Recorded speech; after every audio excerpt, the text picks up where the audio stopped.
When the world saw Buddhist monks in Myanmar leading calls to cleanse a Muslim minority, it was shocking.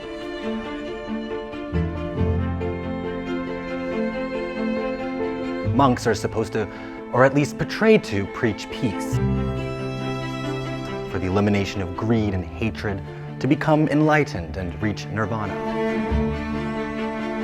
So how did some end up becoming the face of a genocide?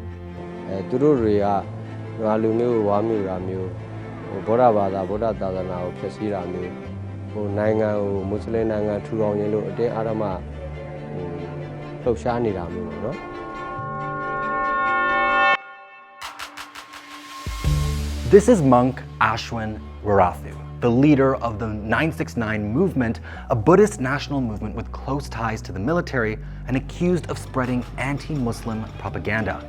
The numbers stand for the virtues of the Buddha. He claims Buddhism faces an existential threat from Rohingya Muslims. But this hatred did not appear out of thin air. To understand why people believed his extreme ideas, we have to look at how a colonial business decision 150 years ago created an identity trap. In the 1800s, the British Empire treated Myanmar, when it was still called Burma, not like a sovereign nation, but a corporate farm. In the Arakan region, they saw that the Western region wasn't producing enough profit. Their solution: mass immigration. They moved millions of Muslim laborers from Bengal to work the rice fields. Then the British did something even more damaging. They sorted people. In a 1931 colonial census, British bureaucrats labeled all Muslim families as migrants, no matter how long they had lived there. Despite millions having already lived in the region for generations, on paper, all of them became outsiders. The British used these migrants to fill clerical and tax-collecting jobs, so colonial power did not look distant. For many Buddhist villagers, suddenly the face of colonial oppression wasn't a Brit in London. It was the Muslim neighbor at a doorstep, the convenient scapegoat. By World War II, this resentment turned into a front line. Muslims fought with the British and Buddhists with the Japanese. And when the British left in 1948, they left behind a country hardwired for civil war. Muslim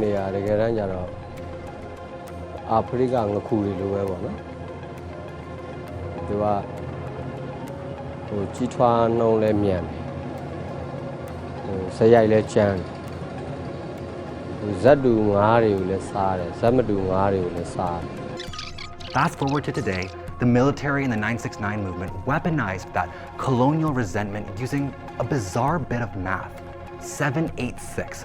This is a geometrical value of the Islamic phrase Bismillah ar-Rahman ar-Rahim, meaning in the name of God, the most gracious, the most merciful. In the Islamic abjad or gematria tradition, every Arabic letter is assigned a numerical value. For Muslims across Myanmar, 786 have long been a common site to identify halal restaurants or Muslim-owned shops. But extremists turned it into a conspiracy that Muslims have a secret plan to take over the country in the 21st century, since 7 plus 8 plus 6 equals 21.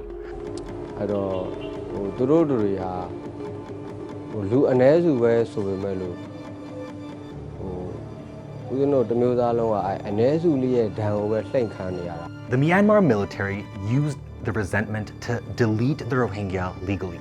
In 1978, Operation Dragon King, a campaign of arrests, intimidation, rape, and violence, forced roughly 200,000 Rohingya to flee across the border to Bangladesh. 4 years later, in 1982, the citizenship law passed, saying only families who lived there before the British arrived in 1824 belonged to the nation. Overnight, millions of Rohingya were stripped of citizenship, rights, and legal existence.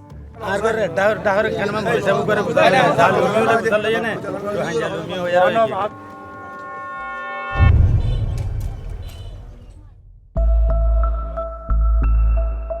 the 2010s, something new was added: propaganda. Extremist monks began traveling the country warning that Muslims were an existential threat to Buddhism itself. They used sermons, street protests, and Facebook posts to spread fear.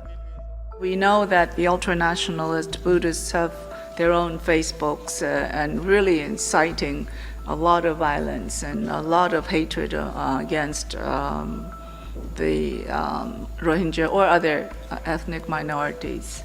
What followed was one of the most brutal campaigns in Myanmar's history. In the months after August 25th, 2017, the propaganda turned into clearance operations. The results were horrific.